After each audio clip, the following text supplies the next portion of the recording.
following podcast is a production of Radio Felician, the voice of Felician University of New Jersey and the home of alternative rock done right. Available via iHeartRadio, TuneIn, the Radio Felician app, and at radiofelician.com. Radio Felician University. Welcome to The Felician Lantern, shining a light on everything nursing. A podcast from Felician University in New Jersey, exploring current issues in healthcare, speaking to leaders in the field, and preparing the next generation of nurses. Your hosts are Dr. Daria Wazak and Dr. Elizabeth Van Dyke, Associate Deans of the Felician University School of Nursing. Welcome to The Felician Lantern. I'm Daria. And I'm Liz. On today's episode, we're speaking with Professor Suzanne Chambers, Executive Dean and Faculty of Health Sciences at Australian Catholic University. I met Suzanne last year at the Administrators of Catholic Higher Ed retreat in Massachusetts. I was so impressed by her dual expertise in psychology and nursing and multiple publications on important topics for where those two topics blend, like survivorship care and oncology. And she's also a phenomenal human being, and I'm so grateful to have her with us today. Professor Suzanne Chambers, AO, is a registered nurse and health psychologist who has been working as a practitioner researcher in psycho-oncology for over 30 years. She was awarded her PhD in 2004 within the School of Psychology at Griffith University and has over 300 peer-reviewed publications and numerous books, book chapters, and monographs. She is currently the Executive Dean of Health Sciences at the Australian Catholic University, and over her career has held senior executive roles at University Technology Sydney, Griffith University, and the Menzies Health Institute of Queensland, and Cancer Council of Queensland. Her research has focused on developing models to predict help-seeking and adjustment after cancer, designing remote access and low-intensity psychological interventions for people affected by cancer, integrating distress screening into interventions to target high-distress cancer patient groups. She is the author of Facing the Tiger, a survivorship guide for men with prostate cancer and their partners, and the Health Professional's Guide to Delivering Psychological Care for Men with Prostate Cancer. More recently, she has co-authored the Health Professional's Guide to Delivering Psychological Care for Adults with Cancer. Suzanne was appointed an officer in the General Division of the Order of Australia in 2018 for distinguished service to medical research, particularly in the area of psycho-oncology, and to community health through patient care strategies to assist men with prostate cancer. She is the founder and president of Open Eyes Global, Incorporated association registered with the Australian Charities and Not-for-Profits Commission that raises funds to provide customized eye prostheses to disadvantaged children in Nepal with retinoblastoma. Welcome, Suzanne. Thank you. It's so lovely to be here and so nice to connect after our lovely meeting last year. My first question for you is just thinking about the two disciplines that you're an expert in, psychology and nursing, healthcare. How did you get involved in both of those areas, and which did you do first? So my first role as a health professional was as a registered nurse, and I trained in the days when we trained adults at the Holy Spirit Hospital, which was run by the Missionary Sisters in Brisbane. And it was a fabulous place to be trained and really connect with what kind of vocational and mission-focused health professional work is. I was very grateful for that training, and I actually specialised at the time in intensive care and coronary care nurses. And I found myself increasingly led to really noticing the psychological burden of the illnesses that people I was caring for were experiencing. That led me to study psychology at university, and ultimately to follow the higher degree path where I really concentrated on cancer. So in many ways, I think what I would say is that my psychology discipline training made me a better nurse, and I think my nursing training made me a better psychologist. So it's been a really fabulous combination for someone who's working in healthcare and working with people who are facing serious illness. That's fantastic. What is the need for psychology training in nursing and allied health care in Australia? If only all nurses had the psychology training, had both of them.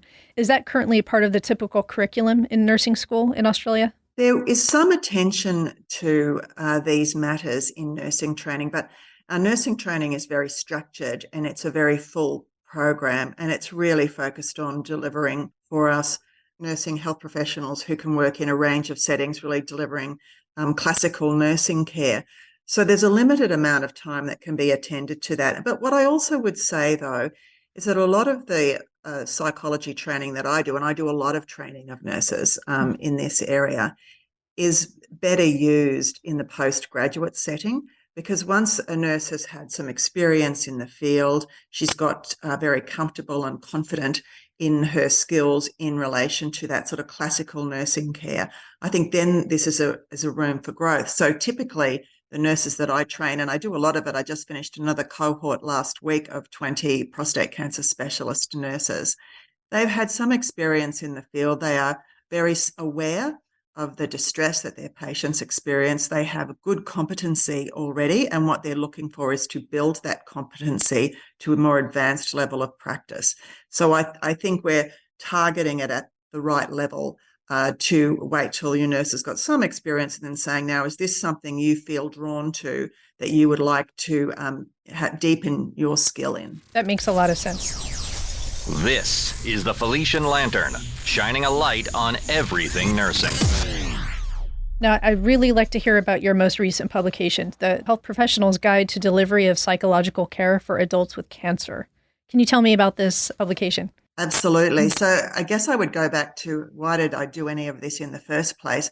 I mean, about a decade or so ago, I had people who were experiencing cancer, and I've always run a lot of cancer groups and cancer interventions, and over the decades I've been working in the field, and I was asked by them to write a book for consumers, so for the cancer experience, and that led to the Facing the Tiger book, which I did an updated version about a year or two ago.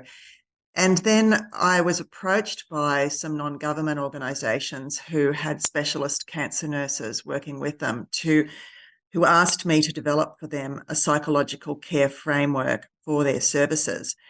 And so I thought about it, and my answer was, look, what I will do is write a health professionals manual that anybody can have access to. I didn't want to limit the work to one organisation, and quite frankly, that meant it cost them nothing. So they just had to give me a few months to get the thing done. And I had a lot of work to draw on because I'd been running a lot of psychological trials over the years. So for the first one, the prostate cancer manual, it was more a matter of me drawing together work I'd already done and putting it into a sensible format and then delivering training for that.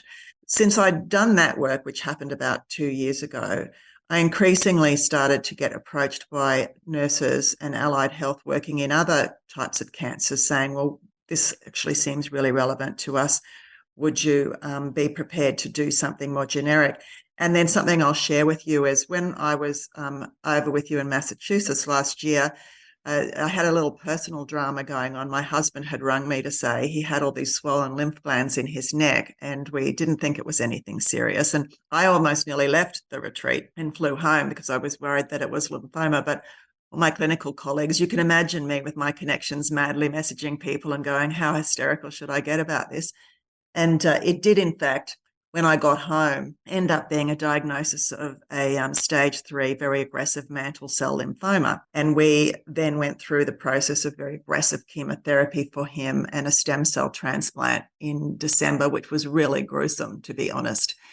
And that really pushed me to say, you know what? We're going to do this. We're going to do the generic manual for adults with cancer, because I could see that in his care, and my observations were, there just isn't enough of this. These experiences are really traumatic for people, and we need to do better. And the other thing I would throw in, and I've been doing a lot of presentations locally across different parts of Australia on this topic, and saying, you know, if we're waiting for the specialist clinical psychologist to turn up to provide support for our patients, we're going to be waiting a very long time because there's not enough of them. And what I really want to see is that we are lifting the level of skill in our nursing colleagues and in our physiotherapists and in our occupational therapists, so that we all see psychological care of all adults with cancer as our job. We don't just see it as something that, oh, well, I know there's trouble going on here, I'll find that specialist, because quite frankly, there's a shortage and those specialists are just not there. And that message has been really well received. So the new manual includes breast cancer and, of course, hematopoietic stem cell transplant, because I've got that in there because of what my husband went through. Lung cancer and stigma is a particular issue. gynae cancer, really all of those things, and taking a broad approach and saying, you know what, if we all learn these skills and we upskill ourselves, we can make a really profound difference. And, sometimes people aren't even going to be realizing what a difference they make. So that was kind of my motivation that made me hurry up a bit. Wow, that's powerful. And I know in the book you're sharing like a stepped flexible approach to psychological care. And I was wondering if you could share a scenario where that type of approach could be applied by the nurse. Sure. So the approach that we are promoting is called low intensity care. And low intensity care doesn't mean not much of anything. That's not what it means. The whole principle of low intensity care is that it's based around the value of accessibility and being patient-centered. So rather than saying, this is what everybody gets, and that's the story, it says, we want people to be able to access something in a way that works for them, and we want the focus of the intervention and the depth of the intervention to be really matched to that patient. And the idea of stepped care means you start at a level that is appropriate for everybody. You distress screen and monitor people as they go along, and you step the care up as needed.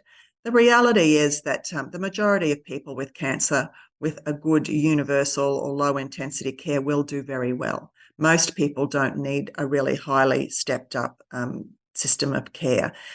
But what we want to do is make sure everybody gets really good quality psychological care at an appropriate level, and that we're monitoring enough so that if they get into trouble or their distress is not resolving or additional issues become apparent, that we're able to step them up and refer them to more in-depth care.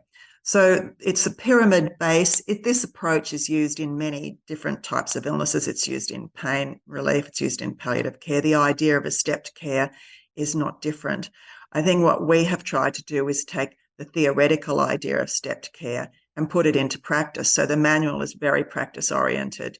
It focuses on the therapeutic alliance, which is so healing for patients and rewarding for the health professionals, I might add, agenda setting. And then what we've done is stepped out 10 different particular problems, I guess, to be solved that are very focused, so that the nurse or the allied health professional can just pull out of this manual what's the bit that they need for this patient, rather than having a set package that has no flexibility. And it makes a lot of sense for us to do a better job training our nurses and allied health professionals so they're more prepared, rather than the thinking that if somebody comes in needing this type of support, that you need to call a consult and wait around for some particular person to come help.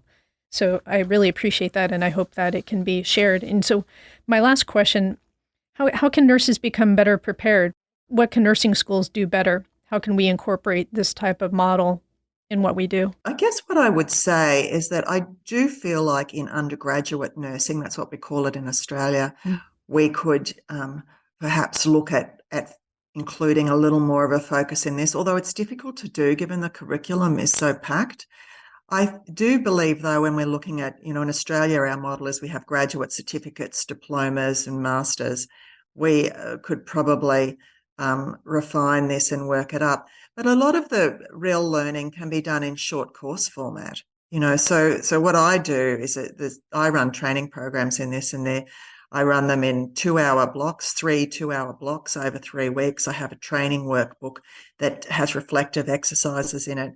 I have no more than 20 nurses in my training group, and lots of reflective and peer learning is built into that. And it works super well, because one of the other things I think we haven't really mentioned is that nurses are often already doing this work. They just don't have a framework to describe it.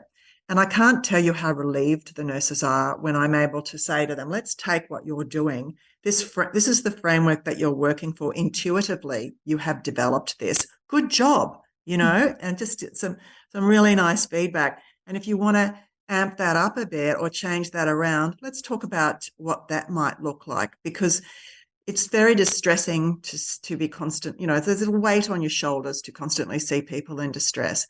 And what's the answer to that? Well, for me, the answer is competent practice, where you feel confident about what you're doing. And if you don't have a framework that enables you to really see that clearly, have your boundaries clear, and be able to be confident about what you've done, that increases your work stress. So I get a lot of feedback from the nurses I train that they felt a big sigh of relief after they've done my training, and also knowing that it's okay to reach out to your peers for help and support while you're doing this really critical work. So it improves, I believe, it'll improve your work life if you've got these extra skills and confidence in what you're doing, as well as helping your patients. It seems like it would be a good format for like a certificate program. Do they use those in Australia?